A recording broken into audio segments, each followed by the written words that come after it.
Sammy Guevara. Yeah. This is my moment to shine. This is my time to flight. I've been grinding forever just for this very night. I've been pushing for many moments like this. This time it's undervalued and no one ever could miss. This is my chance, moment of bliss. My feelings so enchanted. Many could understand it. These skills out of the planet. Be careful of my forgetting. The future is mine. Taking it all by design. Knowing so much on the line. Sammy Guevara, it's my time just to take flight. Put it on the line, all in the same night. Hustle my way to the top to get this moment. The future, no doubt we own it. The future is mine on the line. Sammy Guevara, it's my time just to take flight. Put it all on the line in the same night. Hustle my way just to get this moment. There is no doubt that we own it. The future is mine. I got so much on the line. This is my moment to shine. This is my time to flight. I've been grinding forever just for this very night. I've been pushing for many moments like this. This time it's undervalued and no one ever could miss. This is my chance, moment of bliss. My feelings so enchanted. Many could understand it. These skills out of the planet. Be careful of my forgetting. The future is mine. Taking it all by design. Knowing so much on the line. Sammy Guevara, it's my time just to take flight. Put it on the line, all in the same night. Hustle my way to the top to get this moment. The future, no doubt we own it. The future is mine on the line. Sammy Guevara, it's my time just to take flight. Put it all on the line in the same night. Hustle my way just to get this moment. There is no doubt that we own it. The future is mine. I got so much on the line.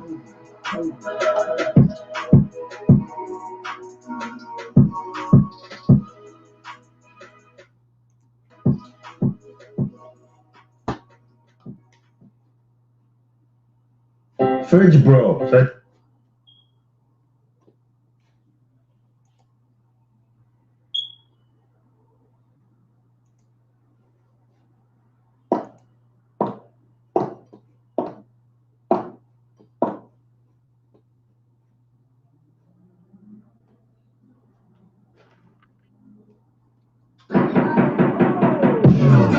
Look in my eyes for my mind state. I'm on the grind 25 days. Money on my mind, that's how I play. If you got it now, this what I say.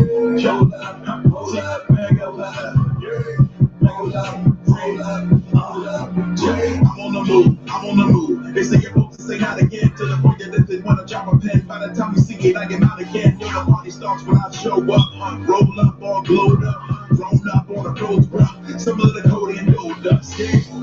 Brown bag legend when it's all cash. And round here, second is the dog's ass. My grind is simply impeccable. Bringing up a couple decibels. You're showing simple processionals. Maybe you should lead this to the professionals. Cooking up like I'm gourmet. Venmo that I'm bought planes. Eat good every toy day like a Black Anthony Bourdain. AZ out the Norway.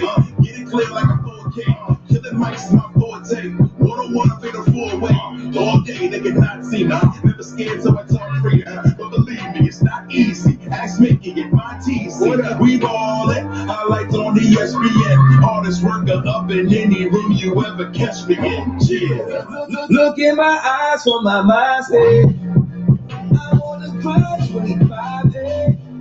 Money on my mind, that's how I play. If you got it now, this what I say. Hold up, hold up, hold up, wait. Hold up, Smoke City, hold up, wait. Hold up, hold up, hold up, wait. Hold up, hold up, hold up, wait. I'm shouting, I'm gone. Get harder than Thanos' Infinity Stones. Let's hear it the song. I'm pulling the note if the swagger is on. Teach the grind, then I'm on the paper. Cost for later, exhaust the haters, resolve the favor, disrupt the neighbors. Tell them recollect like Gordon Haber. The bell blocks, so many things spots. Swerving on the dead with a kill shot. When I wake up, I build a base up. And heel on the swag with the lace front. I'm trying to tell them I'm on it. Every single hustle, I'm on it. When they bring the raps, know I'm on it. Got the hell gotta go, know I'm on it. On it, Score City, comprehend like a flip a bone. Knock out your apron off, flipping the mattress and banging the caddy and kick the bra. I'm busting from Jordan to Wichita, leave them like stoppers of war. How I get it on? I'm keeping the iron like Lebanon. The way that I'm making with calves established, so he can be healthy like a flipper. Told me he got a style on. Leave it all day, got a wild on. To find the moment. This round we own it. Pay for potential like a signing bonus. What you mean? I really never. Grinding like this shit forever. Hustle means I'm leaving never. Haters, get your shit together. Look in my eyes for my mind state. I'm on the grind 25 days. Money on my mind, that's how I feel. If you got it loud, it's what I say. Hold up, hold up, hold up, wait. Hold up, hold up, hold up, wait. Hold up, hold up, hold up, wait. Hold up, hold up, hold up, wait.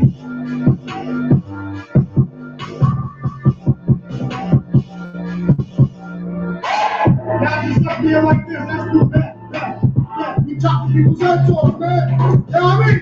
New York, Yonkers, Bronx, what up, huh? We all up in here. What up to Queensbridge? What up to Yo, Troy, pay the bill, huh? Come on, man. It's some bullshit. Got me out here in the dark, man. You still filming? It's some bullshit. Yo! Come on, huh? Straight up, dog. All right, word, all right?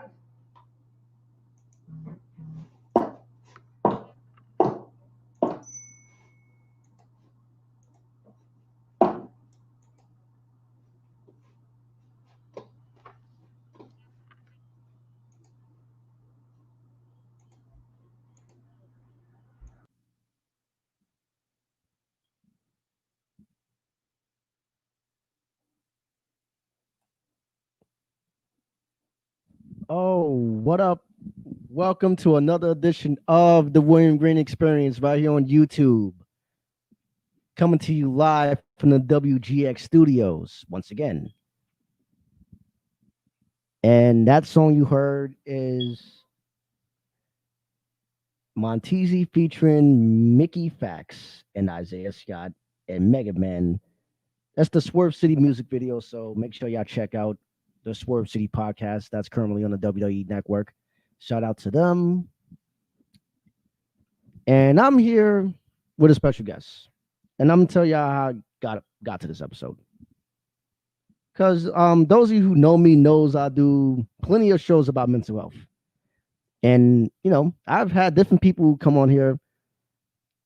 I mean, let me not say that. I mean, I had a lot of shows that's we talked about other stuff, but mental health, it always comes back to that. Because everybody who I've spoke to on the show previously, I have some things in common with almost all of them. Because I feel like if you talk to somebody for more than 10 minutes, like if you sit there and talk to somebody for more than an hour, chances are you're going to meet somebody that you can relate to. They might not relate to everything you've been through, but they're going to relate to one thing at least one. So that's why I like doing these shows where I do talk to people on here and we get to open up about a lot of different things. Because this is the type of show that I want to make you feel like you at the bar or at home, at a home bar, so to speak. It's like I want it to be that type of show. I want it to be a place you can feel comfortable and free to talk about whatever you want, whatever you feel comfortable talking about me with. And I won't judge.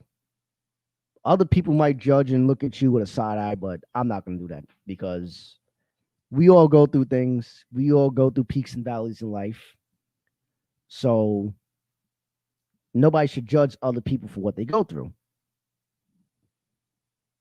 So that's the purpose of the show. So anybody who's ever listened to the show or whoever's been on the show, I thank every single one of you, each and every one of you. I thank you so much for the bottom of my heart, because it's not an easy thing to come on here and sit in front of this microphone and just, speak like you. I mean, it's like I'm not in front of a crowd, but I may as well be. And I love doing this. So that's why I'm here. Now, the show the title of this show is Dealing with Grief and Losing Family Members and Friends. See, 2020 has been one of those years where people have lost family members. People have lost friends. most of it due to COVID-19, and then you got others. You got other deaths as well. Like they was probably killed because I knew somebody this year, a god brother of mine, Jimmy. Rest in peace, Jimmy. He got shot early this year.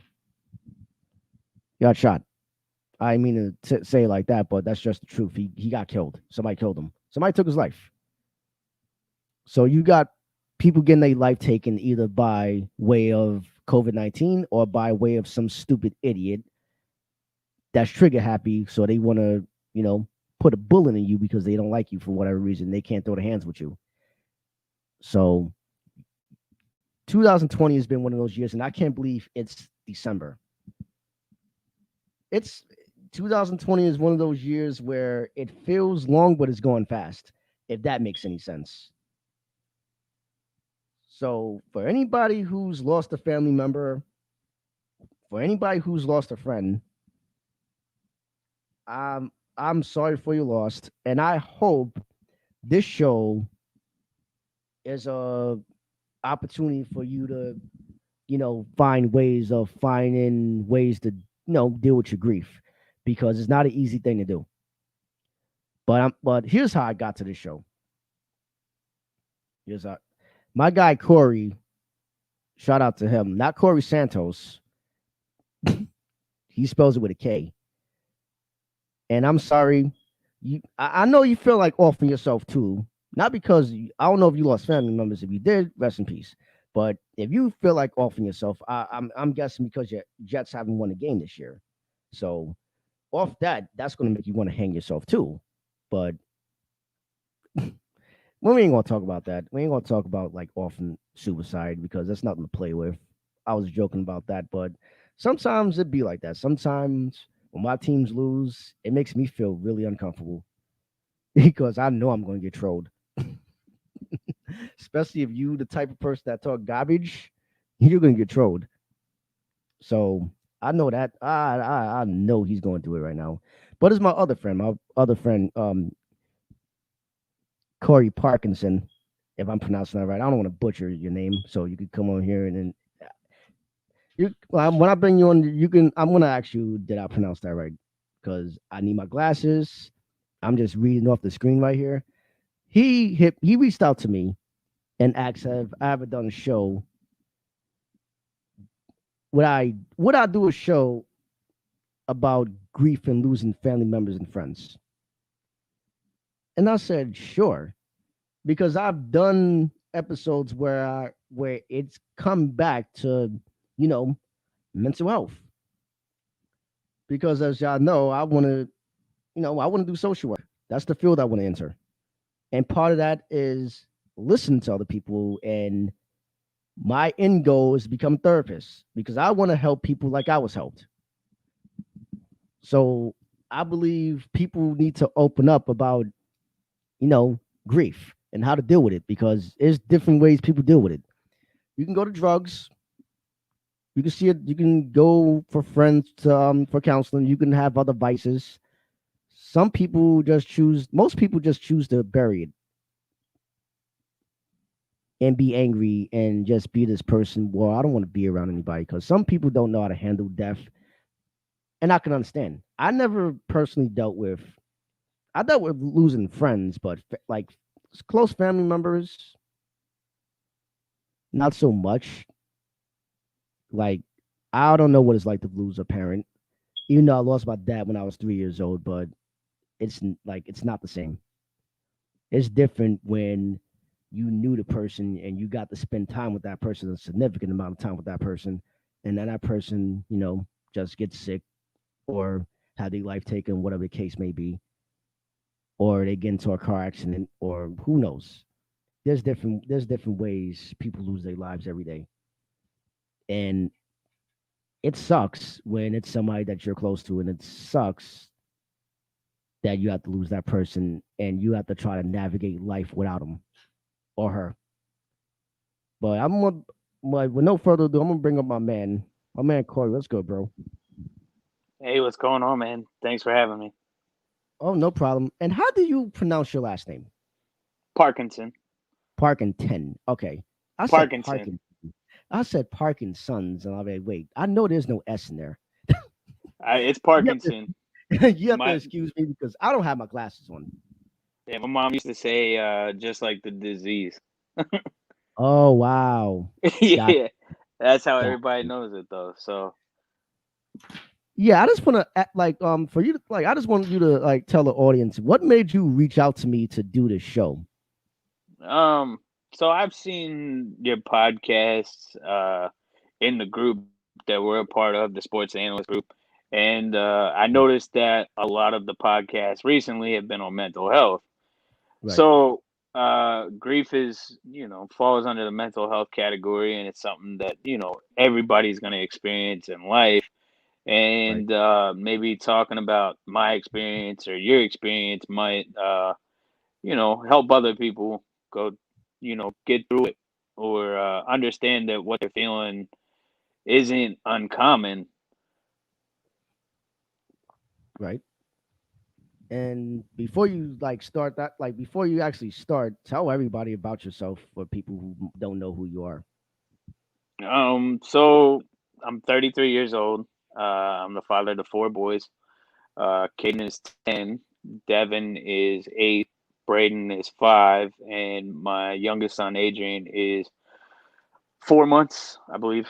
Four, Oh, awesome. yeah, 4 months.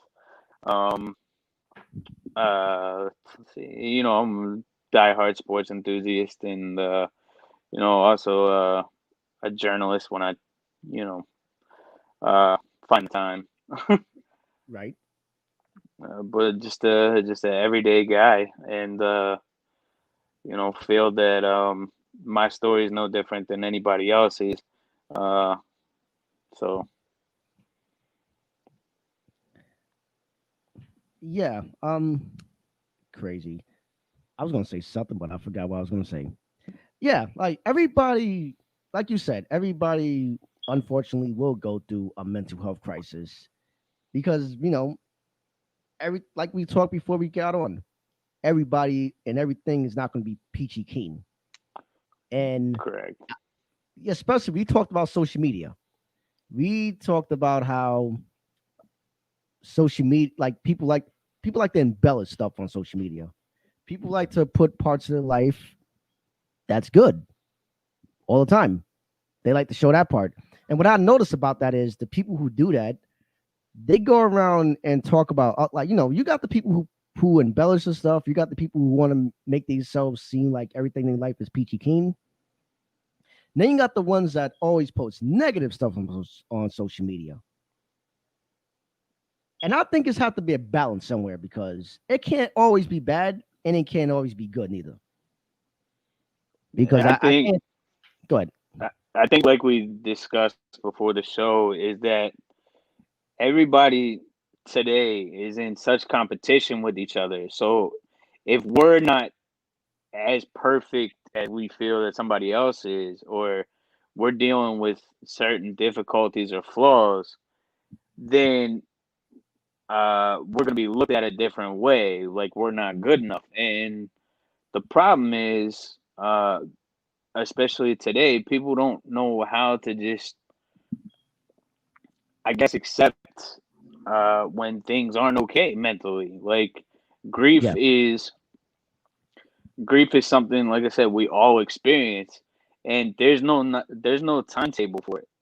There's no, okay, one person may be able to function normally after a few weeks, where it may take somebody years to be able to find that sense of normalcy that they once had, and they may never find it.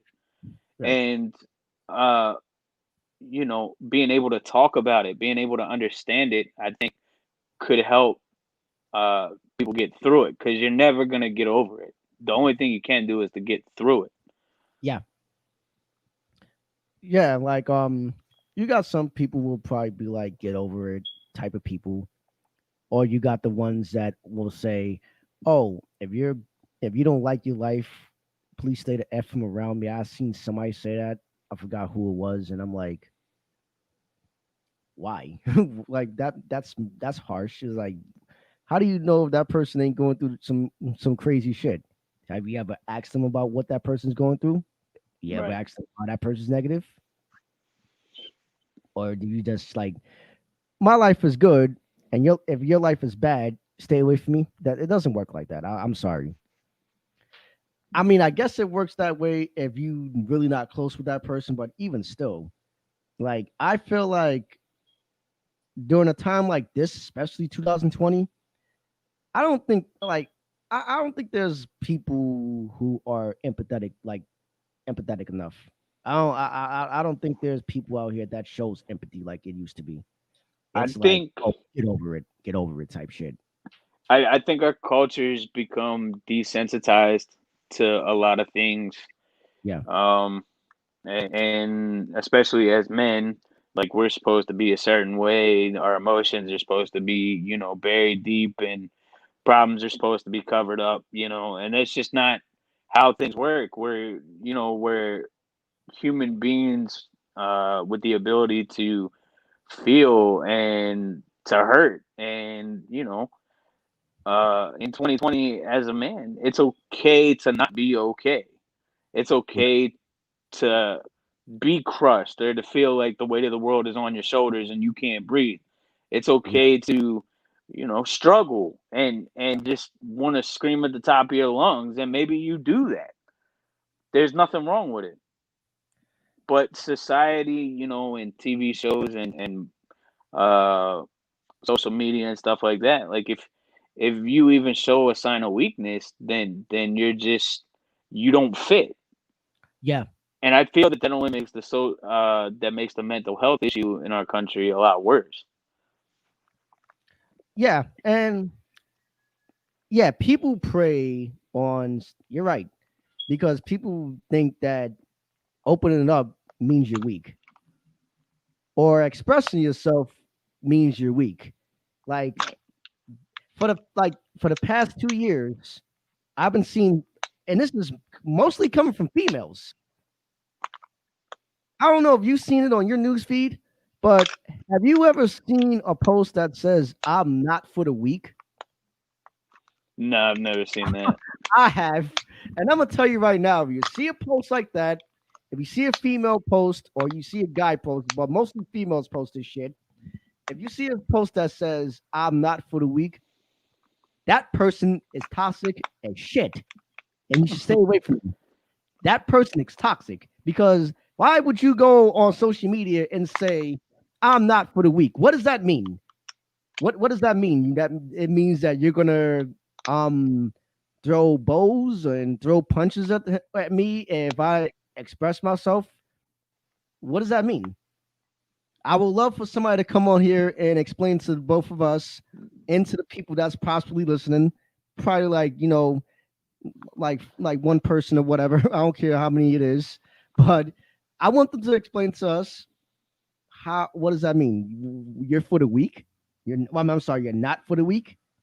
I have no idea what that means, but if you say that, you're toxic and you need some sort of help because I'm going to assume that that's a red flag because nothing like I'm sorry if you're in a marriage or if you're in a relationship or if you're in a type or a friendship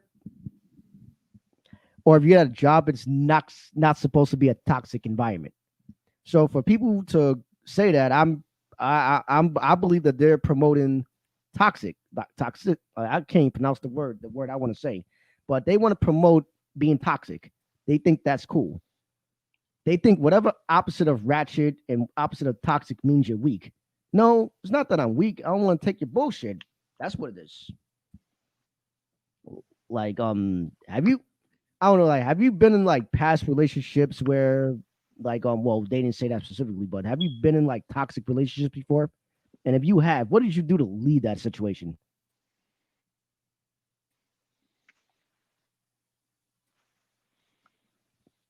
Can you hear me? I don't think I lost him, bro. Can you hear me?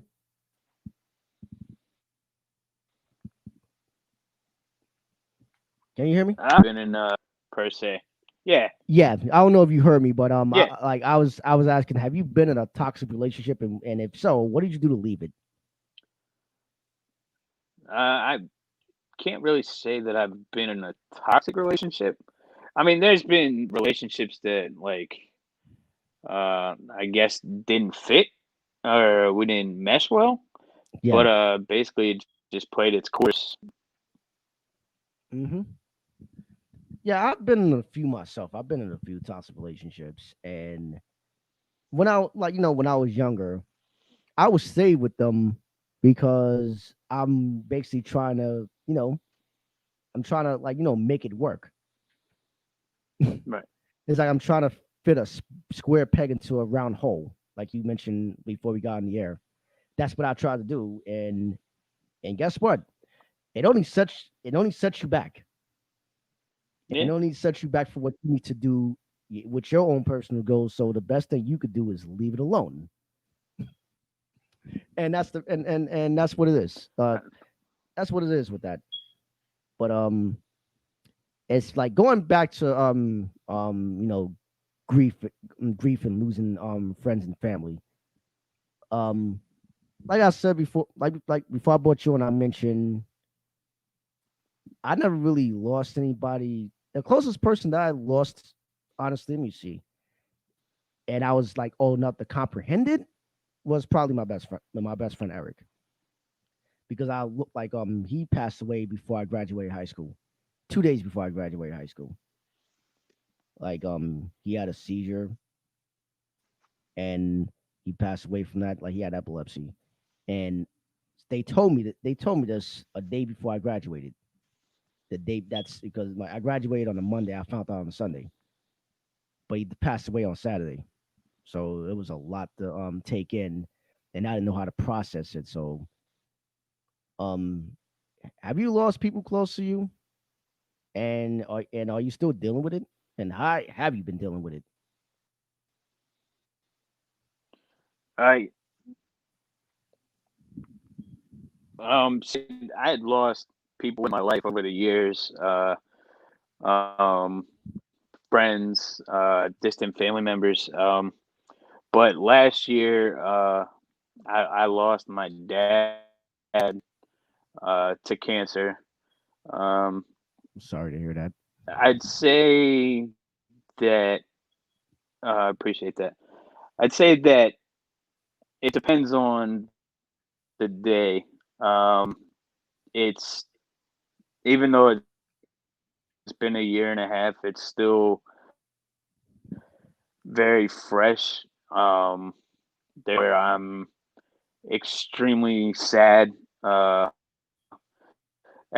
then there's some days where I'm happy. I'm okay. I'm able to do everyday things.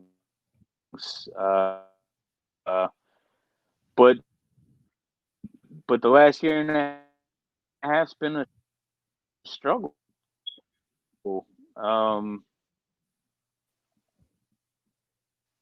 from what happened uh to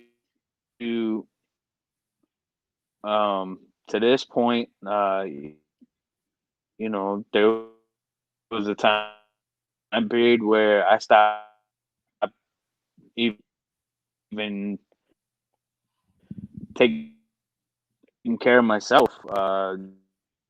You know, I I was binge eating a lot. Uh, I guess was my coping. Coping mechanism. Um, and then there were uh there were days where I just didn't want to get out of bed. Um,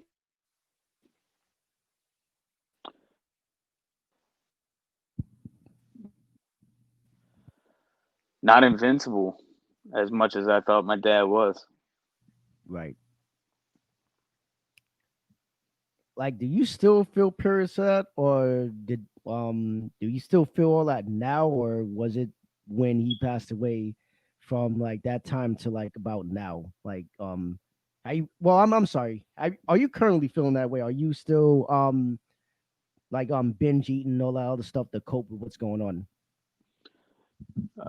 So around the time, I'd say within the last month or so, the last 2 months, I had a doctor's appointment that was kind of eye opening as to how bad I had let myself go. Um, I went for a regular checkup, and my weight had ballooned to 234 pounds. Now I'm only 5'6", so to be that heavy puts me in danger of a lot of health issues like heart disease, diabetes, and stuff like that. And that really scared me because I know people with diabetes. I see what they go through. I know I've got family members who battle heart disease. Mhm. And the biggest thing was, I have four boys, so I don't want to leave them earlier than I have to. Right. Uh, you know, so I started going to the gym. I've been monitoring my diet. After my dad passed, I wouldn't say it was drinking per se. Like I wasn't drinking to get drunk, but I would have a drink almost every night. I as of I'd say 2 weeks ago, I haven't had a drink. So, Okay. um, but more so, I'm paying attention to what I'm eating. Uh, Trying to cut. A lot of it was eating at night, like hours, like even minutes before I'd fall asleep. Now I'm cutting off at like around 7 or 8 p.m. So that gives my body time to digest that food, and I go to sleep on an empty stomach. Um, and then trying to be more active because since he passed, I wasn't really active. I was more just going through the motions. I would Right. say like I do the normal everyday things, the errands, the job, um, but it was almost like stoic, uh, kind of just floating, but not really doing anything. So I've kind of put more effort into actually doing things instead of just floating through. Yeah, that's a good way to cope with, like, to handle it, because if you're and this is like I could tell you from my personal experience dealing with depression, being like the worst thing you could be in that situation is idle. Yes. Like if you're idle and you're not doing anything, you're just thinking about a lot. Like you're thinking, like in your case, you're thinking about the good times you had with your father from the time you was a child to up until the time you lost him, and then you also thinking about how his last few months living with cancer. My mother had breast cancer. Thankfully, she got through it, but not everybody is fortunate. So it's like you think about all that stuff, plus a lot of other stuff that you're thinking about. It's like, and then you go to the doctor, you'd be like, wait a minute, I really let myself go like this? So it's like you have to like at that point, it's like you have to find a way to love yourself again, and to go through like self care and going to the It gym. was it was Go ahead. hard because it got after he passed. It mentally, I was just like, "What's the point? Mhm. If Superman can can die, then what am I doing? You know, uh, why care about what I'm eating? Why care about what I'm drinking? Why care? Just why care at all? And I mean, yeah, I have the kids and stuff, but at certain moments, it just didn't feel like it was enough. And Right. you know, Yeah, and I'm guessing what changed your outlook on it is the fact that I'm sorry to say for anybody who's listening, life does go on, even though that's a harsh thing to say. And if you have kids, you have to live for them because, like you looked up to your father, your kids got to look up to you. They're gonna want Yeah, to be and around you. They're gonna want to play with you. They're gonna want you to take them to the park and all this other stuff. Because I don't have kids yet, but I do have godkids, and I'm pretty sure if I was to be going through that, I don't want them to see me sad. Like they it supposed was to want to put a it smile was on me. tough. Yeah. There'd be days where they were like, "Oh, mommy, daddy's crying again," and like you hate to hear it, but Hmm. you can't stop. You Yeah. can't you can't just shut it off. And there'd be days where like they wanted to do things. They wanted to go outside and play, and I'm just wrapped up in the self-loathing and the pain that I'm feeling that I forget that like for 1 second like they want my attention or they want to do something. And that's where I really had to kind of um I guess pull myself back, especially after the doctor's appointment and just realizing like having that I guess moment of reflection on what I had let the last few months become Yeah. really changed my perspective. Hmm. Yeah. Sometimes it takes people a while to get that perspective because everybody grieves differently. Yes. Some people isolate themselves, which is good for them. Some people like to be around others.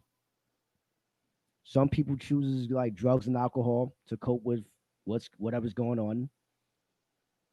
Like other than eating, did you do any? Well, other than those two things, you didn't do anything else, right? You Oh just did no, no. eating and So I isolated. I still isolate. mm-hmm. There'll be days where I don't want to talk about it. I don't want. Uh, I just want to kind of be left alone. You Right. know, to think about it in my own way. Because I feel like a lot of what I've heard over the last year or so is people telling me how they've done things in their own way.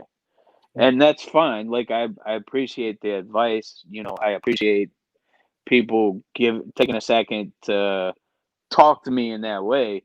But at the same Yeah. time, uh, you have to understand. I come from a big family, and we never lost anybody. We never lost a family member in our big family.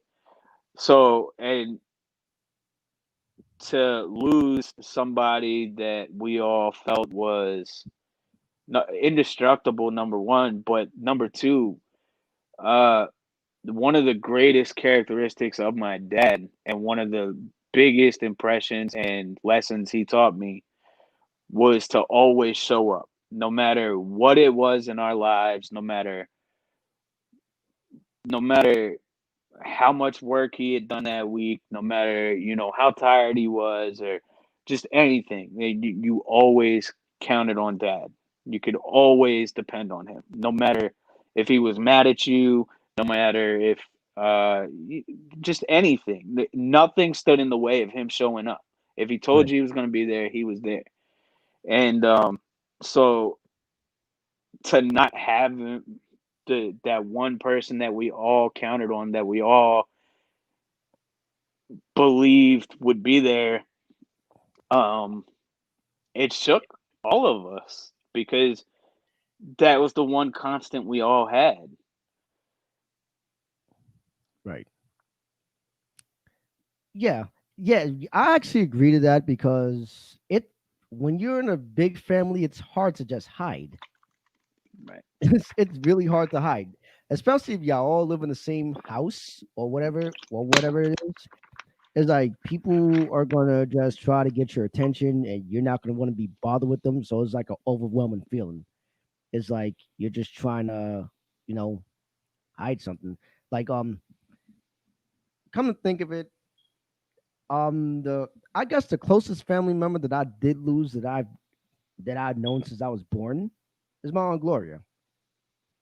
Yeah, like it happened out of nowhere, basically. Out of nowhere, she got sick. She was in the hospital, and it's just me. It was just me, my grandmother, and her. I was raised with my younger brother, but he's doing time in prison right now, so it was just me, my grandmother, and her living with each other. So I don't know where she got sick. She ended up going to the hospital.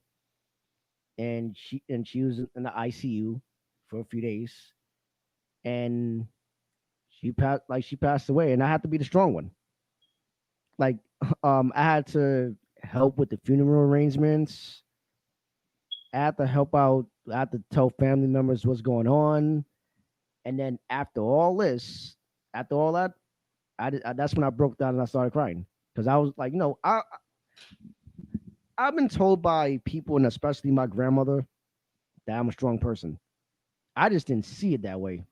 But looking back at it, I'm like, wow, that is a, that is pretty. That's a lot to take and not show emotion. Not that I didn't. I just did it to myself. Like I didn't like no, I didn't cry and break. I didn't break down at the funeral. Everything hit me after I was done with all that stuff. Right. Now, um, me and her didn't really get along. Like for the last, I'll say 3 years to up until the time she passed away. Me and her didn't get along all that much. But I didn't want anything like that to happen to her, and I wish Right. our relationship was better. So I guess that was part of it that I felt too, and that part that was the other thing that piled onto my depression too. Before I sought out therapy for it, like I'm Well, done with that's actually a lot of what I carry today. Um, Me and my dad, especially towards my teenage years, we both have alpha mentalities, some very strong-minded people, yeah, and so over, especially through my adolescence and my early adult years, we clashed a lot. Um, mm, just being strong-minded, but I always had uh, the profound respect for everything he had done for me in my life. right, Um, and I'd say about 6 months prior to his passing, I had to make a decision um, to kind of distance myself um, for a little bit. Um, and uh, when he got sick, it hit me more than anything how much time I had lost. And because of what I feel is stubbornness, um, mhm, time that I could have had. And even if it was just picking up the phone and texting him or calling him once a week, it didn't have to be complete radio silence, but that's right. how far I took it. And, so a lot of it's guilt over time that I lost instead of um, anger or things like that. Uh, yeah. Well, sorry. If you don't mind me asking, what was your disagreements about, basically? Uh, as a child, it could have been anything. I I was so hard headed that I just pick a fight over anything. Mm, Or I mean, looking back on it, I would take things personally instead of sitting back and being like, look, this is my dad. He's just trying to impart me wisdom. Maybe he's been through this situation in his life. yeah. I took it as a personal attack on me Right. and got defensive. Hmm. Or I took it as criticism and, I took it in a negative way. And I Okay. never just really kind of looked at it like, okay, here's a man trying to raise 10 kids. Like, maybe he's been through this situation before. So maybe I just need to stop, pause, and take the knowledge. And whether I use it or not is one thing, because a lot of knowledge that he tried to impart on me, I didn't use. I'm the type of person that, like, I want to experience life, whether it's a success or a failure. I'm going to attempt, even if you tell me not to, because that experience is going to teach me something. Whether I screw it up and it's a hard lesson to learn, or whether I get it right and it's a positive lesson to learn, Yeah. something's going to come out of that. I'm going to be more knowledgeable. I'm going to be more experienced. But I Right. want to experience it for myself. I don't want people to tell me how to go through it. I'll listen to your advice. I'll take it and I'll do with it what I want. But I don't want you living it for me. And if you're telling me how to do it, you're not letting me live. So a lot of our clashes were him being a guidance, but me taking it as, oh, well, you don't know anything. I'm going to do it my way anyway. And now in retrospect, I'm like, you know what? A lot of times he was right. You know, if he told me 100 times something, you know, and I did all 100 of those things, 70% of that time he was probably right, and probably even more than that. But Yeah. I experienced those things for myself though, and I'm more wiser because of it. But that was a Yeah. lot of our conflict. Yeah. Yeah. I actually understand what you're coming from. Because there are plenty of times in my life where I've been told by different people about things, whether it been life in general or how to go about girlfriends and stuff. And people used to like, everybody, parents included, friends included, everybody's gonna give you advice. Is all of it good? No. Is all of it bad? No. But like you said, you have to. It's trial by error. Yes. Most of those things that you probably went through, it didn't lead you to get shot. It didn't lead you to get seriously hurt. So No. it's like if it didn't kill you, you just have to experience it for yourself because that's part of life. The only And thing that that can was you go ahead. uh I think if I had to look back on it, that was one of his biggest successes was I I never got arrested. I never went to jail. I was never caught up in drugs. Uh, I may not have always given 100% effort into things that I did like he would have wanted, Right. but for everything that I did, I held myself accountable and I always tried. Um, you know, I have 9 brothers and 2 sisters. So, Wow. and I have uh, two brothers, one sister, but my sister passed away before I was born. But I'm a middle child. But go ahead. I just want but to let that know that. I would say that most of them, like, even though we argued and I probably caused him a lot of stress, uh, he didn't have to worry about me calling from a jail cell and asking for bail money or, um, needing $400 because I got myself into some kind of mess. So, uh, even though it was a conflict a lot, I feel like he didn't, or he did okay with me. That's a true saying. Yeah. But it's like, I think that's normal though when somebody who's had experience tells you things, but you just want to experience it for yourself. And it's not something that is not going to physically kill you. It might mentally kill you, depends on what it is, but it's not going to it's not to the point that's going to maim you. Like for example, like if you know, okay, like if you live in LA, let's say y'all lived in LA and your father told you not to go to MacArthur Park at night. For those of you who know where MacArthur Park is, that's somewhere in Crenshaw, somewhere in California, in South Central LA. If somebody told you not to go there at night, chances are you shouldn't go there at night because you probably gonna get yourself hurt and killed or killed. So you probably listen to that because you know that there's a possibility that some physical harm might be done to you. But if it's something that has to do with a route taken, but it's only going to set you back a few years or whatever, you just have to live that because your experience is what makes you stronger. I People can agree. give you advice all day long, but how would you know if you didn't take the chance? Right. because people And is only going to give you advice based on their experiences. Maybe it didn't work for them. Maybe it might work for you. Who knows?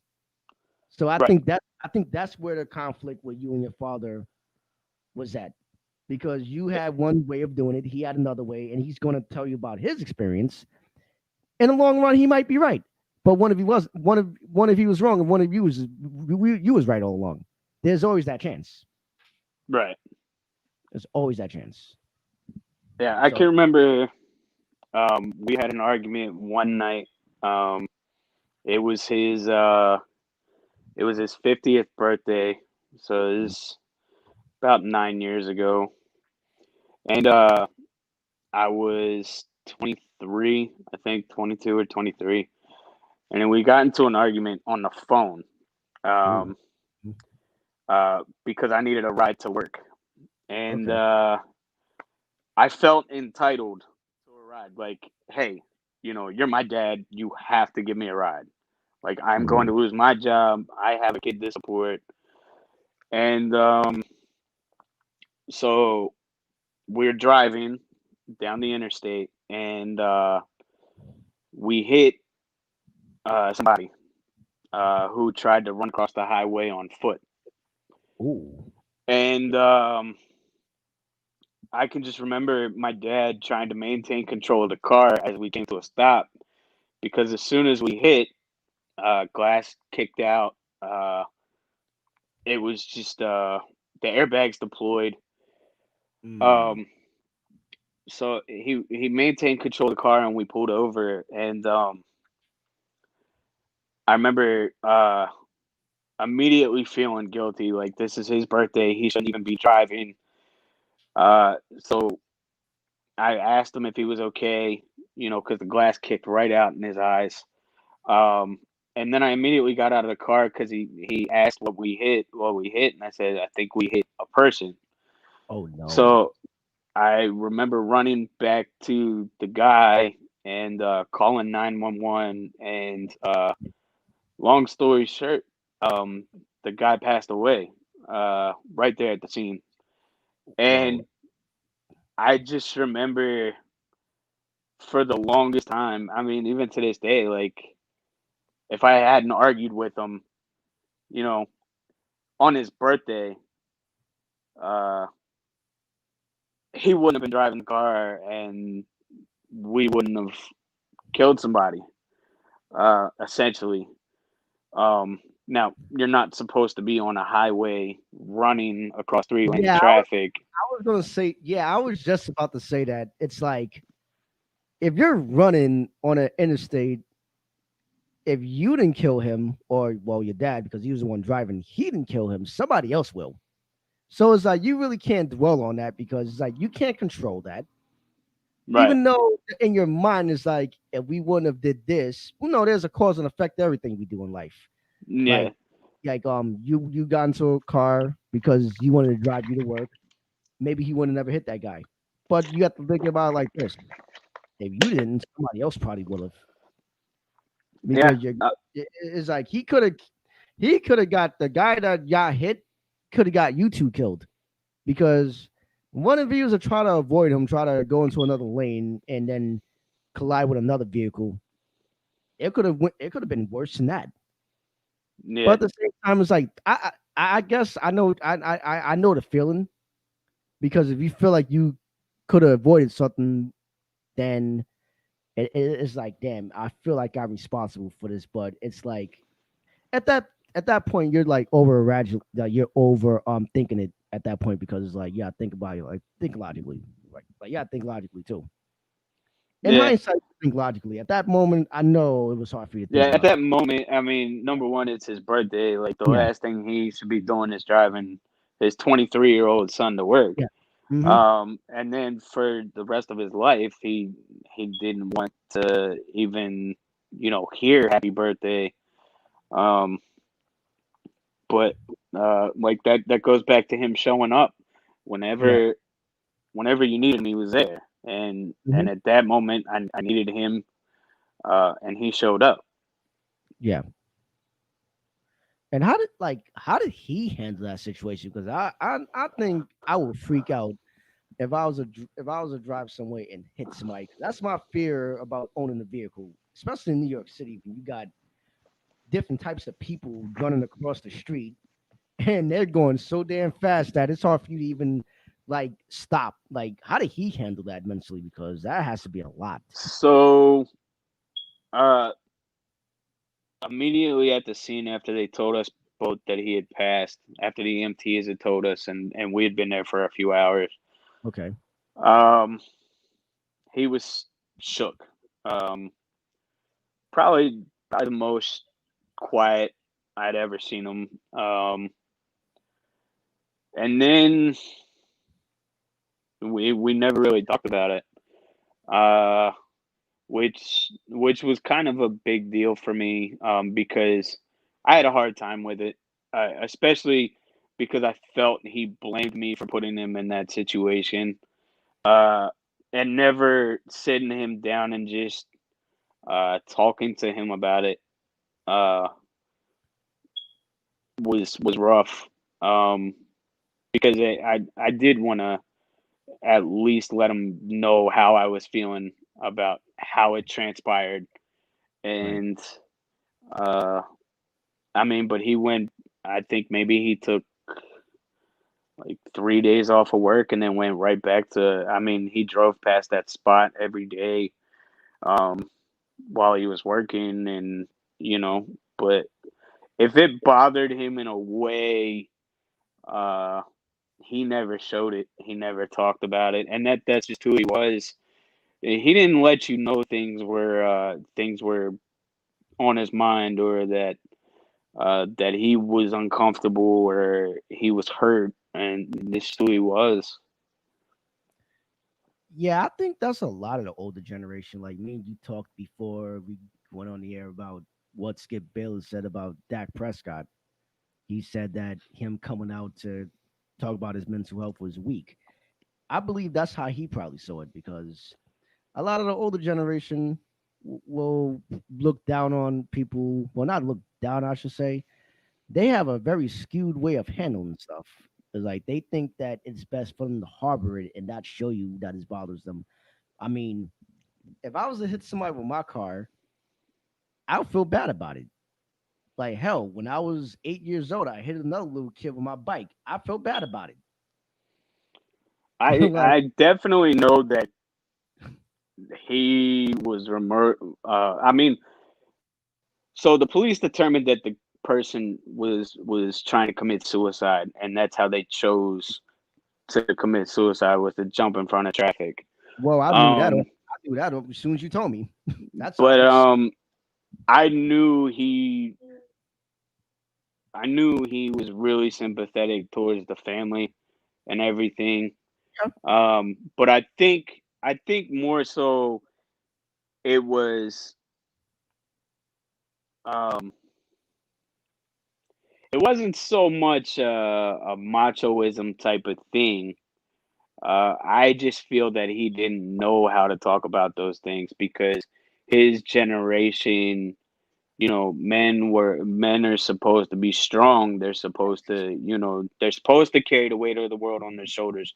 And on top of that, he had 10 kids looking up at him, Yeah. and he didn't want them to think that he couldn't do the job of being a provider and a supporter and a protector.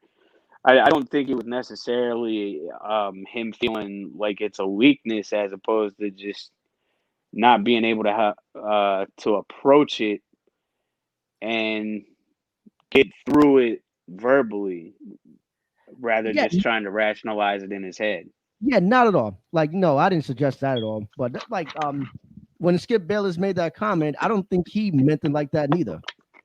I think I think of people around his age or people in that age range. Um, like people born in the 1950s and stuff like that, like the older generation. Because like they like they're taught to be strong. They're taught not to let things bother them. So they're taught to, hide it and harbor it. Like life goes on. I got kids that looks up to me, so I can't show them that, you know, that I'm going through something. I gotta show them that I'm strong. because no, they look up to me like you said as Superman and stuff. But like Superman has a weakness. And that's kryptonite. So it's like Yeah, you can't hide it for long because like you gotta look at it like this. The guy that ran into traffic, what is the chances of that happening if you drive on the road? Especially on the interstate. trillion to one. Yeah. Not gonna ever like and like soon as you told me that you saw somebody running in traffic, yeah, he was in fact trying to commit suicide because like there's like no, I did a science project in school back in '07. Me and my friend Joanna did it about suicide. And we was talking about different types of suicide. You got your standard suicide where you use your everyday objects and weapons to to take your own life, and then you got other ways because they can't physically do it themselves, so they need some sort of help. Some people jump into traffic like unfortunately the person did on a highway, and then you got suicide by cop. So there's the chances of that is just like a trillion to none. Like it doesn't happen like that. So it's like he's yeah, like you said, he's looking for like a reason to rationalize what happened. And it's like, yeah, the dude ran into traffic, and if you wasn't gonna kill him, somebody else was gonna kill him. Cause Right. like it's like playing Frogger. I don't know if you ever played that game. It's like I mean, you was born in the '80s, so you know about Frogger, right? Yeah. Remember Frogger? It's like Yeah, I playing that. remember Frogger on the Yeah. PlayStation. So that's exactly what that guy wanted to do. He wanted to play Frogger, and unfortunately, he died from it. I mean, I don't think anybody's to blame for that situation. I mean, hell, it could have happened if he was driving to work. Yeah. So, It's just one of those things where you I mean, it happened, but in retrospect, you try to put the pieces mhm, um if A didn't happen, then B wouldn't have happened, then C wouldn't have happened, and so on and so forth. yeah, So to me, if I hadn't called and fighting with my dad for over an hour on his birthday, then he wouldn't have been behind the wheel of that car that person jumped in front of that died, mhm, and so on and so forth. And it just always had me feel like my dad had a unspoken resentment towards me for putting him in that situation. Now he didn't like treat me differently. He didn't trash me. He didn't like right, scream and yell at me or oh my god, you made me do this or anything like that. Like that's not what happened. But to yeah, me, you know, as a 23-year-old, I should have been able to not had to depend on my father to get yeah, to work. right, You know, hmm uh, so that's just one of the uh, issues. yeah. I mean, it's natural to think about all those things. It's like you felt like it could have been avoided. I believe that even if he wasn't in the car, that's why I say I don't think anybody's at fault. Looking back at it, because it's like, yeah, sure, you wanted him, you needed a ride, but what if he was been that interstate? Like it could have been any other day. It could have been a day he was on his way to Oh work, yeah, and he yeah, could have, yeah, it could have easily. It just happened to happen on his birthday, which right, blows. yeah, Like not every day. It's just like you wake up in the morning on your birthday, you expect to have a good day. yeah, It's your birthday. You celebrating your life, especially your 50. To live 50 years on Earth, that's a milestone. right, Not too many people say they live 50 years. I hope I can live 50 years, especially where I live at now. People dying because of like reckless, stupid shit. But that's another story for another day. But yeah, um, I I would love to make it to 50, like, and my 50th birthday. But it's not every day something like that happens. So it's like it's hard. I get what you're saying. It's hard to explain and like how right, it happened. Like, so I can understand. I can like empathize for him from that standpoint. Is like I wake up in the morning. My son needs me to drive him to work. And as we go in work, we hit some guy that ran into traffic. Now I'm gonna feel like it's my fault, and I'm gonna like, as far as resentment, like you said, he showed resentment. How do you exactly do that if he didn't? He actually didn't. He didn't. Um, Okay, he didn't. Okay, no. I okay, always felt that's good. like he had, because like I said, like he never talked about it after maybe a couple days. Right, Because I did ask him like later in the week, "Are you okay?" But that was as far as it ever went after that. Dude, I never knew how to approach him because number one, I still have a hard time with it because it happened. Somebody died right in front of my eyes. right. And we were in the car that caused that death. Um, and my father, my superhero, was the driver. Yeah. Uh, and so it bothers me a lot. Like, but after that day, I never knew how to approach it, and he never spoke of it to me. To me, I don't know if he ever talked about it with one of my other brothers and sisters, but it was just, it's almost like life went, just kept going. Right. And I would sit there and I'd be like, wow, like I need to talk to him about this. I need to get it off my chest. I need to apologize. Even if, no matter how it was gonna happen, it was gonna happen. Taking that off of me and just saying, look, I'm sorry I put you in that position. I'm sorry I forced you to leave home and come get me and all this. I'm sorry. You know, I never knew how to approach that with him. So even, even even up to the last time I saw him, we never talked about it. Mm. Yeah, I can imagine that could be a hard thing to actually speak of if I Yeah, was to do something like that. Uh, yeah, it's like had it you is. like go ahead, you go ahead. I bet it'll come back to me. I was gonna say something, but it'll come back to me. Yeah, it was. I mean, when's the right time to talk about it? you know, how do you, especially with my dad, and people from that generation, they just don't open up. They're not programmed to talk about things like that.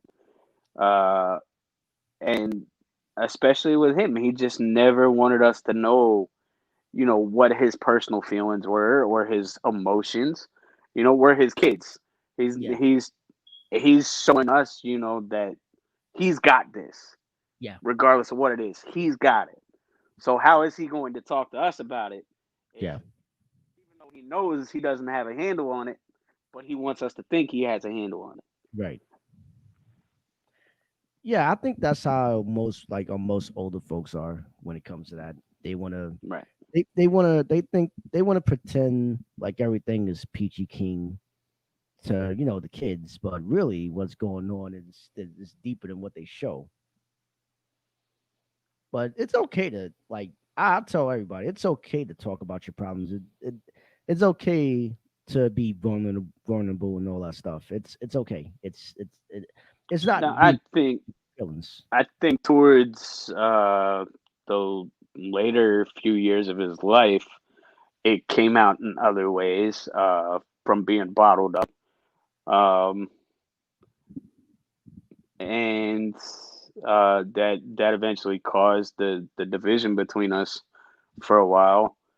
Uh, um, but I think no matter how much you try and bury something, what you're going through or the pain that you may be feeling, it's going to eventually come to the surface in different ways. Uh, whether it be addiction, whether it be self harm, whether it be self destruction, whether it be you know a variety of other things. No matter what pain you're trying to hide, it's going to come out, and it's Right. going to come out in an explosive way. Hmm. And in my dad's case, it did, towards, the last few years. Yeah, I can only imagine. So, and as far as like after you dealt like as far as like his death and you dealing with it, did you seek out grief counseling or anything like that? I I did. How, Um, it took a little bit um to get to that point. Because for a while I didn't want to leave the room. Um, a lot of it. So I first found out he was sick. Uh, it was he was a smoker. So okay, I kind of figured at some point down the road that lung health would be an issue. Um,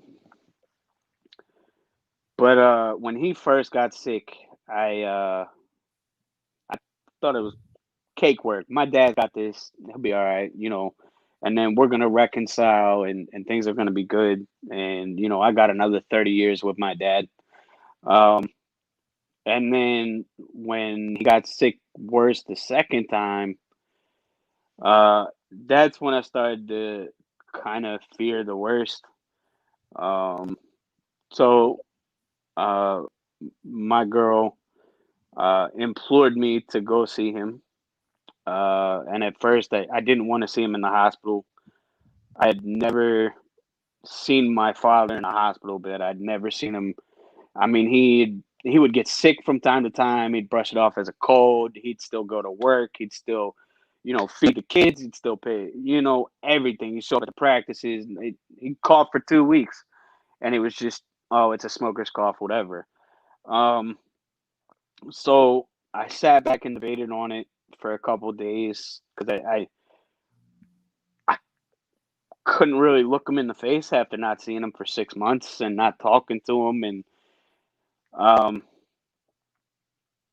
I finally made the decision to go see him at the hospital, and it was almost like there was no issue. He looked better than he had in 5 to 7 years. He wasn't coughing. The only thing out of the ordinary was he was in a hospital bed and he had a tube in his lungs to remove the fluid. okay, Uh, and I sat there with him for 3 hours and talked to him like it was nothing. He was watching golf like he did every Sunday, and we just talked about everything. I told him about how the kids were and about my life, and uh, I asking how he was doing and what how he felt about the Capitals winning the Stanley Cup because I hadn't talked to him about it, and my dad was. I get my passion for sports from my dad. Uh, he was a Redskins fan. He was a Capitals fan, and he was an Orioles fan, and he was a diehard fan. He loved his teams. I mean, he was fanatic. Explains his passion, and the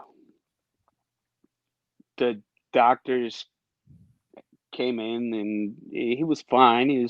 They had just taken his order for dinner, and I'm sorry. no, it's fine, it's fine. Let it out if you have. Um, they started coming in to massage the chest cavity. They said it would loosen up the fluid, even though there's a stent in there. They still had to kind of massage it. Right. And he is, like most people, he doesn't like people in this personal bubble, personal space. So he was getting irritated.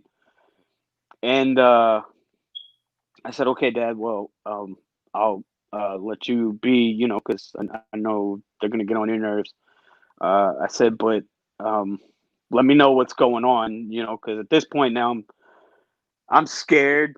Um, I'm angry. I'm upset at myself because I hadn't seen him in 6 months, and now these things are happening to him, and I can't help him." And uh, um,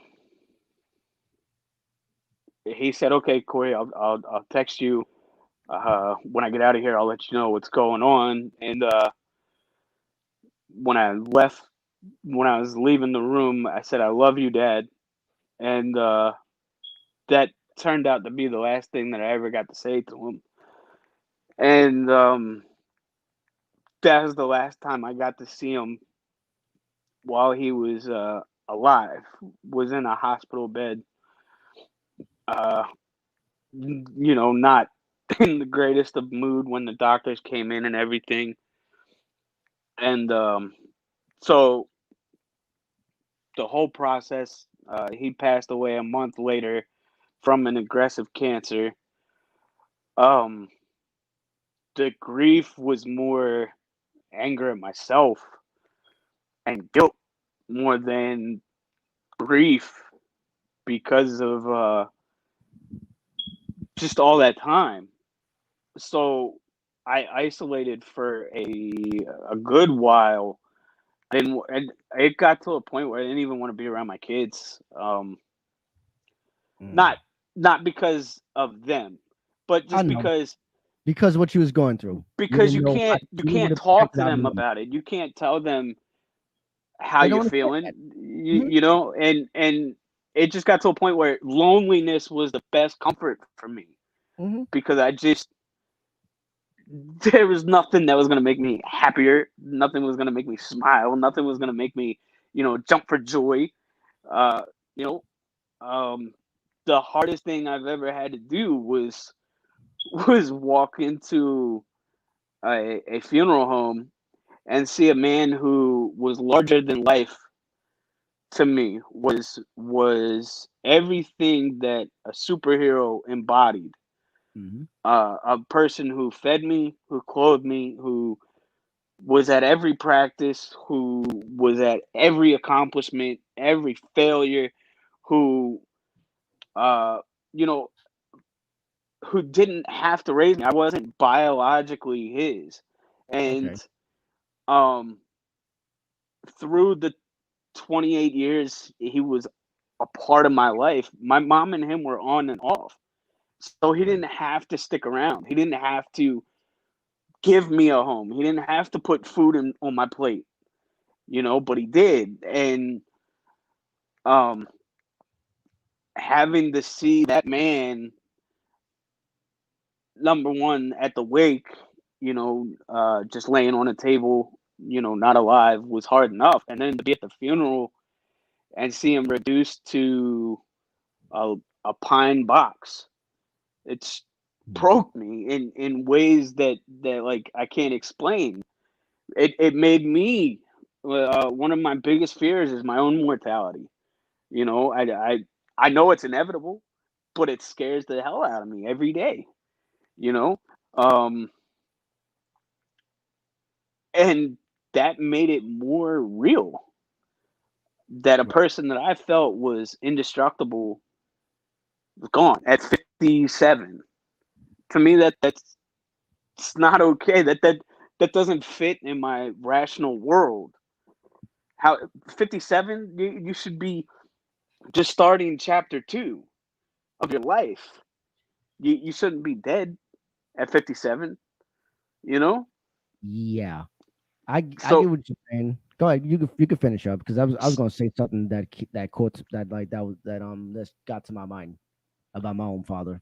so going to counseling, it clicked, and I Hmm. started going.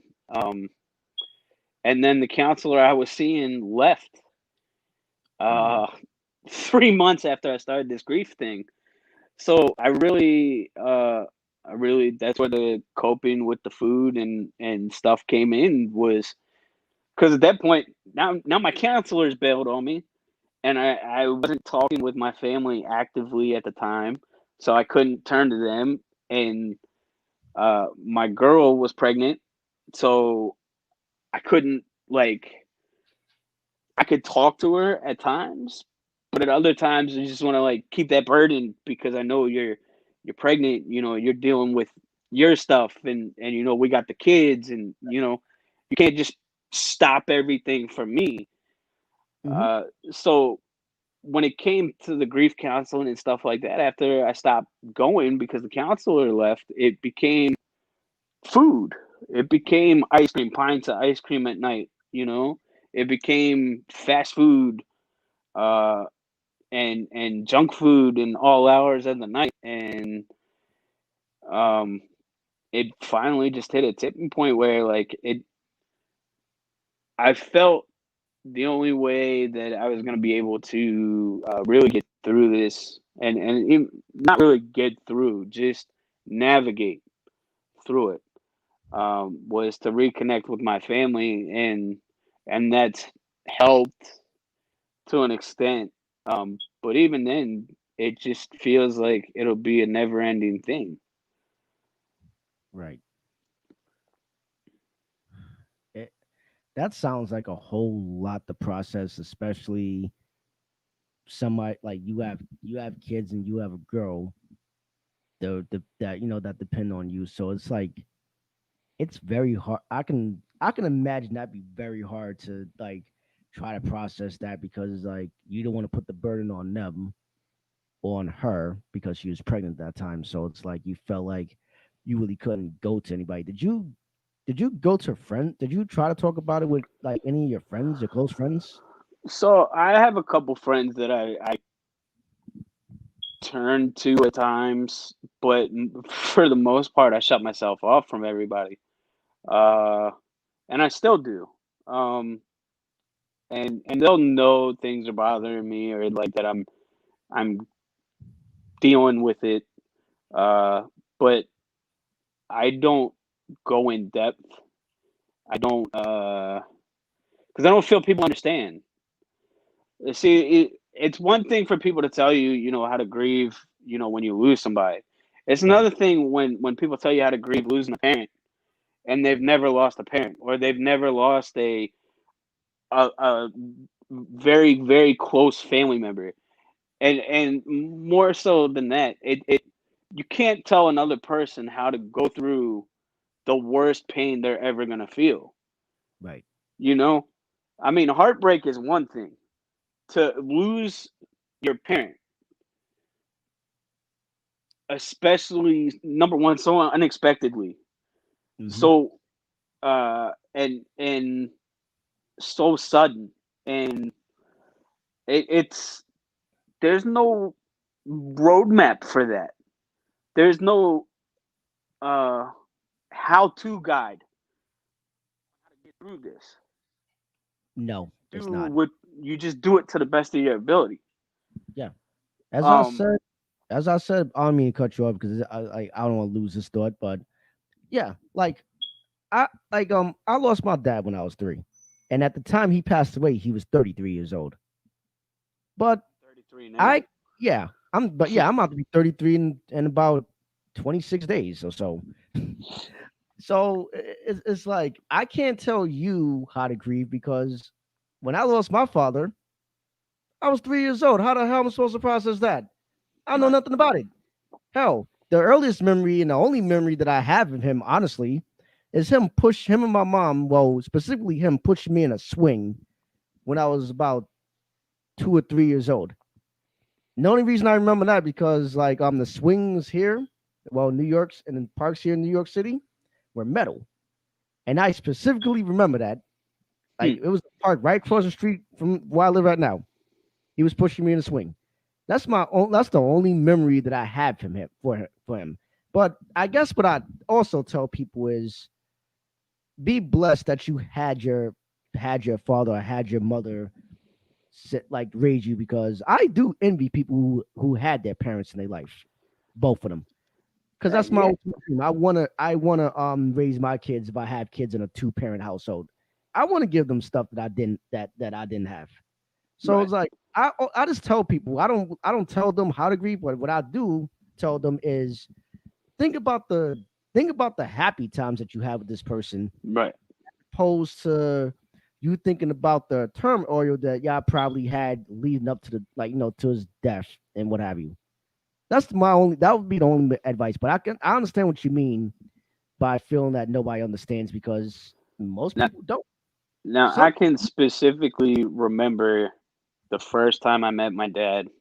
Mhm. I was 3 years old, and him and my mom had just started dating, Mhm. and he had taken her to a lake where we lived. Um, and it was nighttime, and we just walked around. Mhm. And I was 3 years old. It's 1990.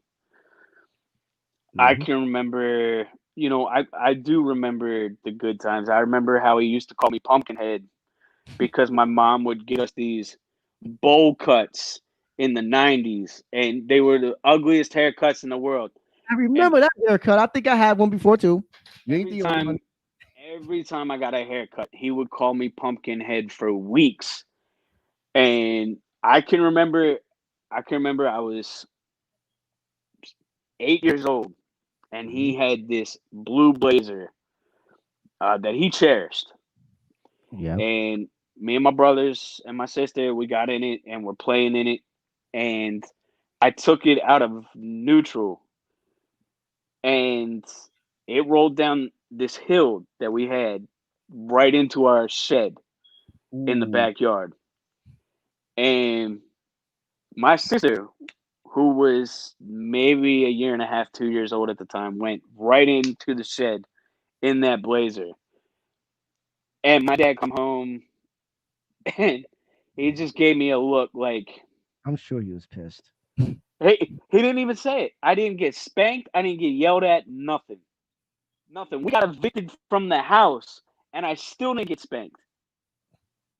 But like, so I remember all the good times, uh, and they bring smiles to my face. And like the picture behind me, um, Y'all my seen it? brother had got us tickets to a Redskins game, bought the whole family tickets to a Redskins game, and we were pre-gaming in the parking lot, and Home literally game. that picture, I was trying to make myself as tall as he was on my tippy toes, and I was using his shoulder as leverage. And he said, "Corey, what the hell are you doing?" I was like, "Maybe if I try, I can be 6'2" too." And it didn't work, but he's sitting there smiling, and so like I hold on to those memories, and they're great, But the especially the last few years, and more so that last 6 months leading up to when he got sick, Yeah. uh, that outweighs that. I You know why? Because it's fresh. That's why. I'm very thankful all that I had with him. I'm very thankful for the lessons he taught me as a man, the lessons he taught me as a father, the lessons he taught me about life. That that now that he's gone, I respect and I understand what he was trying to do, because I try to do those same things for my kids as well. And I hope Right. that they realize it sooner than I did. But um, when it comes down to it, we weren't the best of friends. Like, we had a father son relationship. He was my dad, I was his son. Right. And I respected him as such. I held him in that regard. Mhm. But wasn't we didn't have like this I could call him and talk to him about anything relationship. Um, there was a lot of things in my life that, like, I felt if I talked to him about, I was showing that I was weak, or that uh or when I was going through things and I would start to talk to him and he would just remain silent. Um, so we weren't like best pals. Um, over time, I began to see him in a different light. I began to see what his purpose in my life was, and that was, the same role that I play in my kids' lives. It's my job to walk them through life now, so that when the day comes for them to stand on their own 2 feet, they can walk more steadily, not alone, but they're standing up knowing that I'm behind them. Right. So even though he didn't vocalize his emotions towards me, I always knew he had my back, and I didn't have to say it. I didn't have to cry for it. I didn't have to ask for it. I just knew he was there. Yeah. And I feel like that it shouldn't have taken for him to pass for me to understand that. But I feel it's like that old cliche that like you don't know what you have until it's gone. Yeah, that's a Um, good thing. because I didn't. There's a lot of people in this world who don't have a dad, and even for me, I a lot of my life I went searching for my biological father just for that closure, that knowledge of who he was, and the whole time I had a man who's didn't ask for the position he was given, but raised me as his own, no questions asked, and I'm blessed in that way, and a lot of people aren't. So I don't Yeah. take it for granted. I just the pain carries the pain carries deeper with the relationship that we had towards the end as Yes. opposed to the things that we went through in the beginning. Right. And as far as the reason why y'all didn't speak, what was the reason that y'all didn't speak, if you don't mind me asking? Um I felt like he had finally tapped out uh mentally on life Okay. due to certain things, certain tribulations. I felt like that it just finally had beaten him, and he wasn't the same person as he was 10 years ago or Okay. 15 years ago. Um, I feel like he just stopped caring for himself Okay. more than anything. My dad was a proud man, uh, very proud man. Never let you see any weakness, whether it Right. be financial, emotional, mental, whatever. It didn't matter. You didn't know, and that's the way he wanted it to be. And towards the end, it just felt like he had lost all hope in life and humanity, and he just gave up, in my Right. opinion. I I understand that because it's like you don't like seeing him as the strong person is like to see that it just made you like, you know what? I need to I need to get away from that because you didn't want to see him like that. Yeah, it just I felt like in my mind this was gonna correct itself. Like in my mind, when my sister called me, or she didn't call me, she texted me. When she Okay. told me it was cancer, my immediate text message to my sister was, "This is dad. He's got this, no problem, no questions asked. 6 months from now, he's gonna be good." Hmm. Never in my wildest dreams, never in my, and never did the thought even cross my mind that a month later he wouldn't be here. Hmm. Never, because he's too tough. Um, because you never saw that weakness in him at all. Hmm. You never saw quit in this dictionary. Hmm. He didn't. He was. When I say he had like he didn't show weakness, it was across the board. And if he was struggling, you didn't know it. So when she said cancer, I'm like, he's gonna fucking give this hell, and he's going to beat this. Plain and simple. Right. Yeah, like you thought that he will overcome it, but unfortunately he didn't. Like, do you think that's like do that's due? Do you think it's due to like did was he a person that went to the doctor frequently? Say that Like to again. check, was he a type of person to go to the doctor like to do checkups annually? Because I think, and that's how most people pass away from cancer because they don't go to the clinic to check themselves out to get tested for whatever cancer is going on, and they catch it they catch it in the late stage, and that's how most people end up succumbing from cancer. Do you think that's the reason why? I can't hear you. Can, hold on. Can you hear me now? Oh crap! Can you hear me now?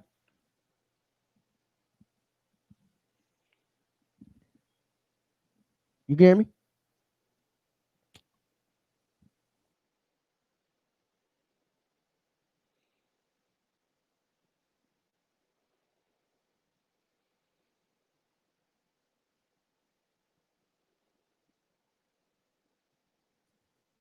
Can you hear me now? Yeah. Oh yeah, I had to dip off and dip back in. That happens doing a 2 hour stream like this. But yeah, I was asking, do you like was your like did your father like regularly go to the doctor and check up on himself? No. And that was one of the things that really irritated me.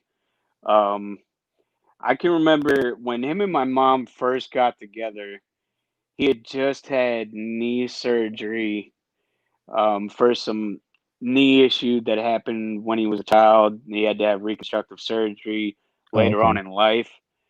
But as far as yearly physicals or evaluations or blood work or anything, no, he never Hmm. did. And it irritated me to no end. And especially with how he passed, like if I could have just, if we could have got him to go once a year, maybe this could have been spotted sooner or, um, instead of being too late.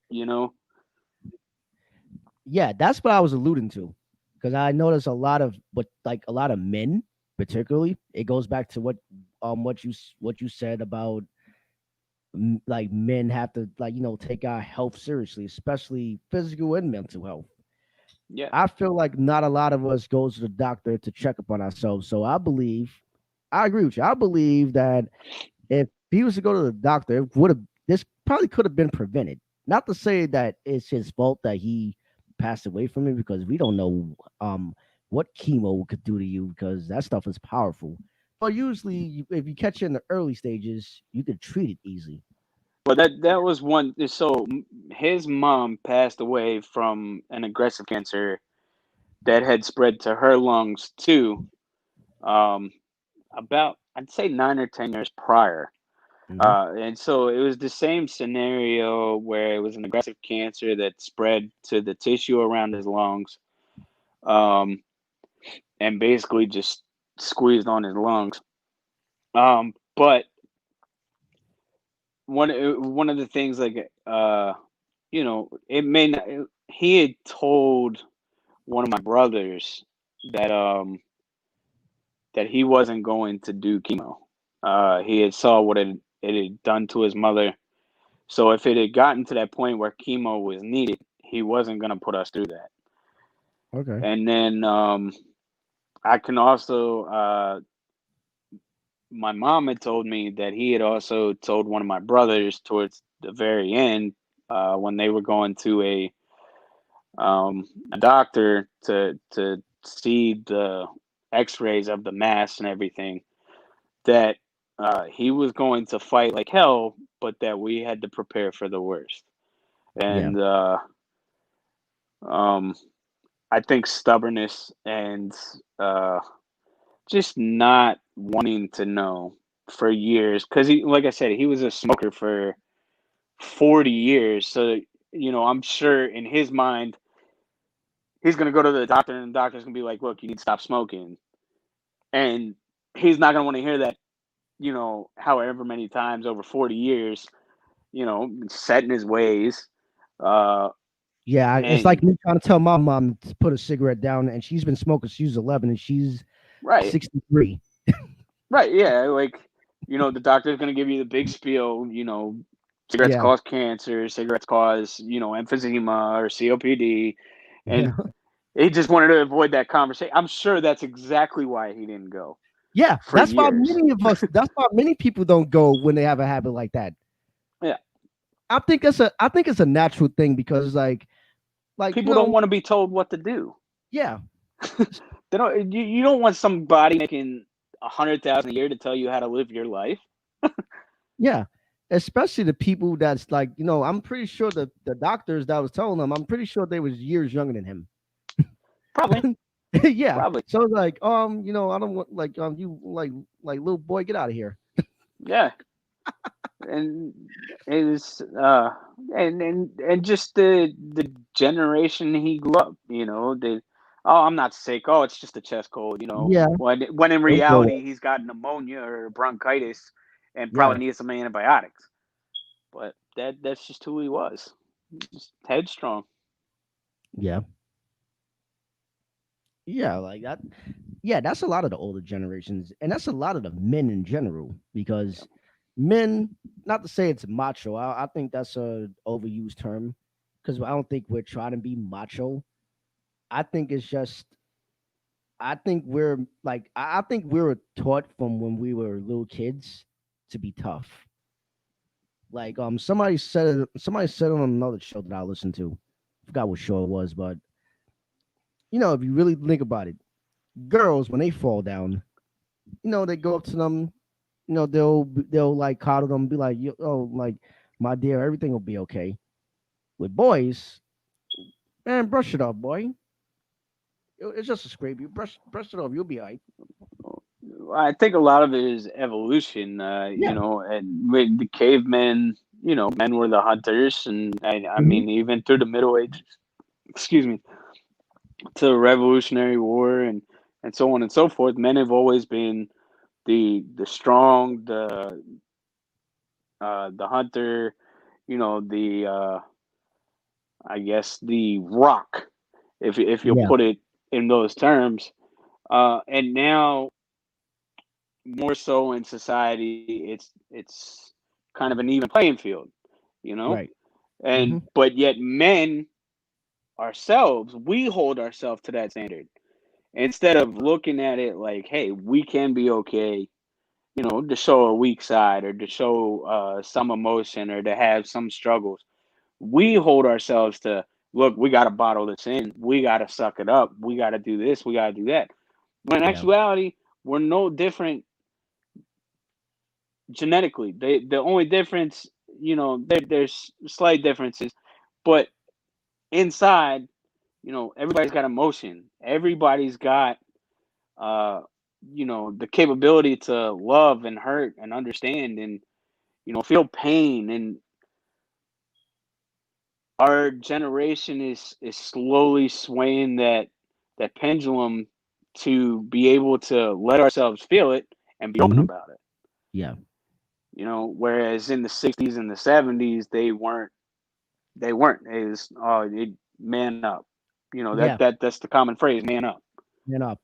Man up. And that's just how he was. He bottled it up, he held it in, and Hmm. Yeah. Like that's you're right. That's the evolution. I mean, it's slowly get turning around, slowly. Like, not to say that, like, yeah, like I believe us, like we as men, like we like it's okay to seek help if we have to seek help because it makes us better people.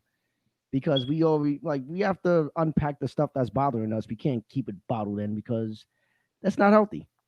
It's not healthy at all. I that's a believe. lot of the reason why I brought this Mhm. topic to you, is because I feel like, I went back to work, I'd say 4 days after he passed. Mm. I wasn't mentally ready to go back to life. And Yeah. and to be honest, I'm still not there because nothing stopped. Nothing allowed me to be able to go through that. Hmm. And you can't. You can't. You got kids, you got bills, you got a job, you got, family, you got responsibilities. So nothing stops just because you're crushed or just because you're not able to figure out what to do next. And from a male perspective, I feel that more people, more men going that may go through my experience or other experiences where they feel like they can't just get space to breathe because nothing stops.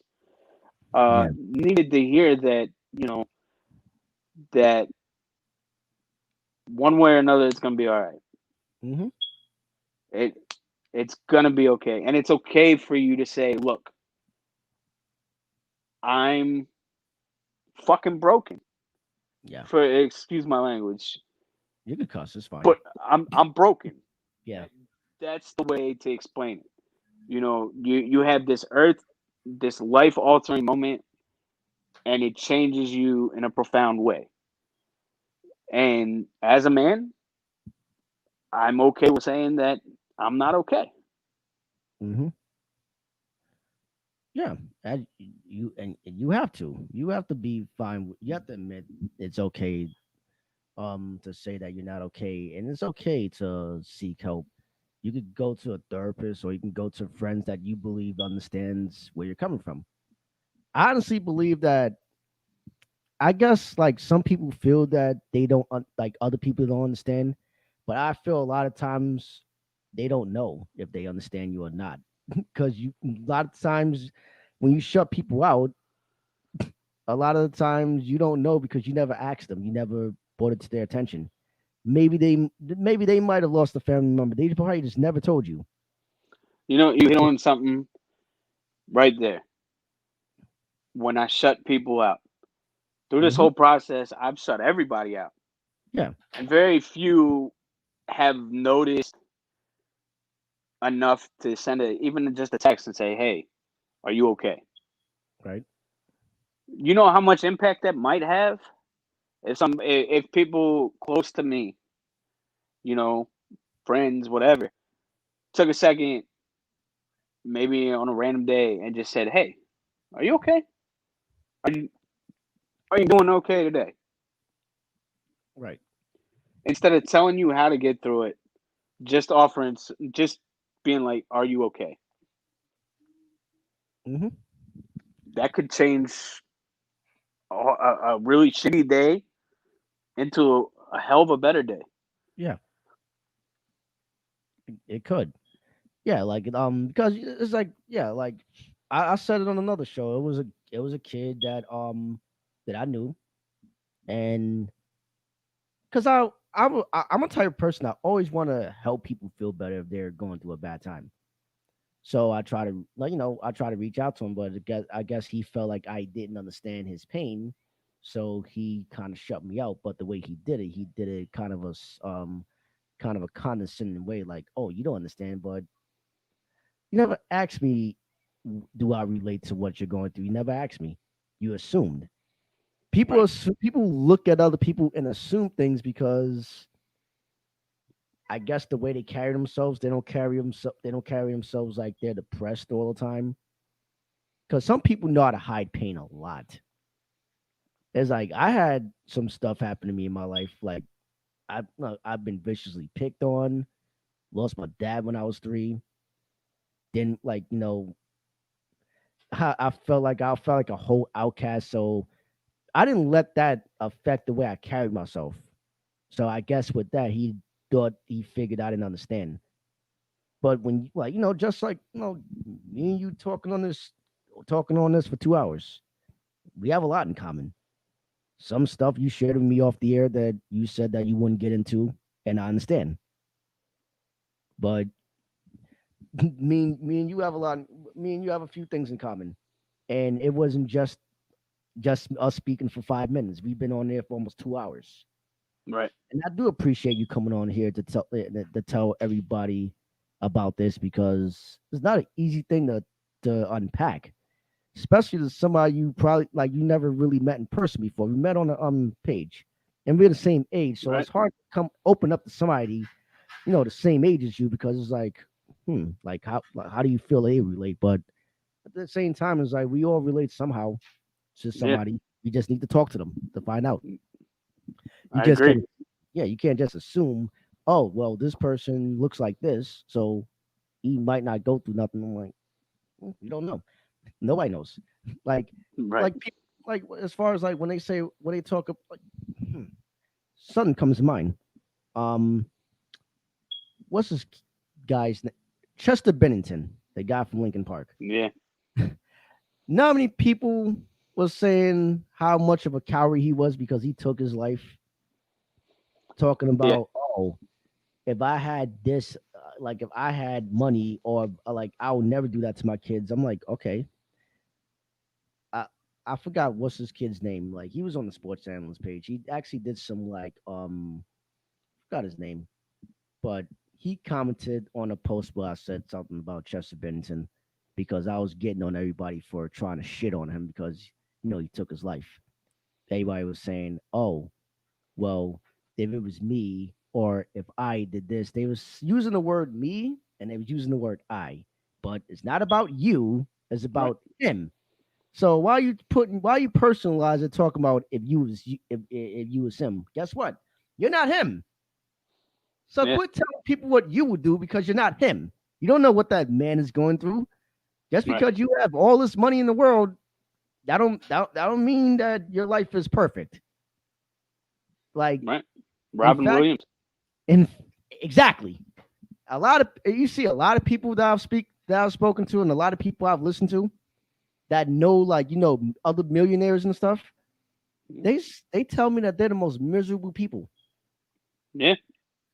and they're miserable because okay, they wouldn't like they feel like money is gonna solve all their problems. Yeah, it will. It will solve some of your problems, like your financial problems.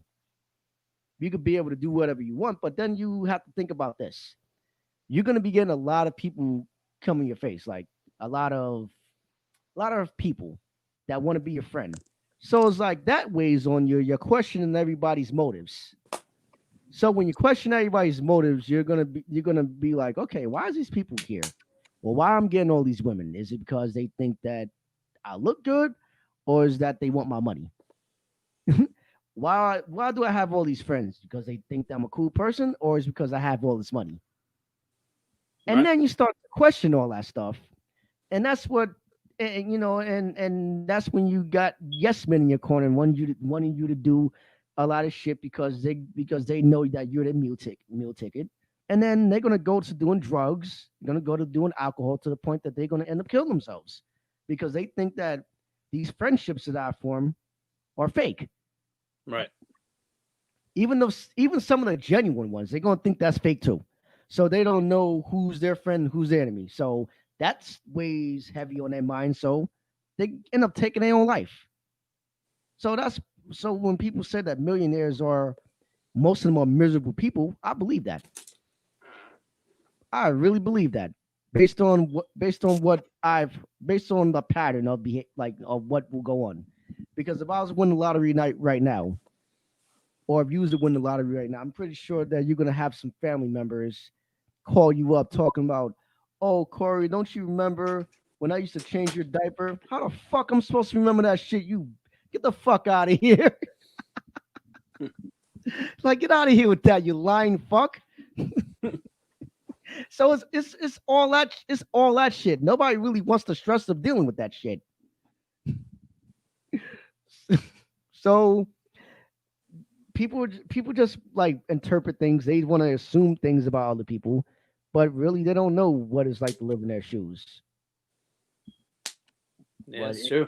yeah, but I would like to thank you for coming on the show.